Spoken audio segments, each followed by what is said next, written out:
बुलढाणा अर्बनची तिजोरी भक्कम आहे, अफवांवर कुणीही विश्वास ठेवू नका। बुलढाणा अर्बनचे संस्थापक राधेश्याम चांडक यांनी खरं तर नागरिकांना आवाहन केलं। आम्ही त्या लोकांना कारण विचारलं तर ते म्हणतात की आम्ही 17,000 रुपयांनी सोनं ठेवलेलं आहे, तुम्ही आमचं सोनं 1.5 लाखाच्या भावाने विकणार आहे। आणि ज्यावेळेस आम्ही त्यांना विचारलं की हे आपल्याला कोणी सांगितलं, त्याचे सर्वचे सर्व कर्नाटकमधले एका साखर कारखान्यावरचे ऊसतोड कामगार आहेत।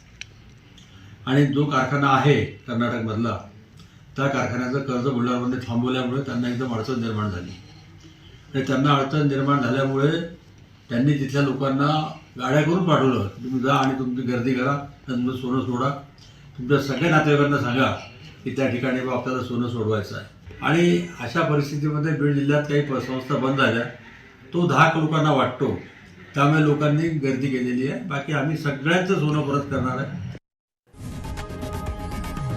लोकशाही मराठी ऐका, पहा, जागरूक रहा।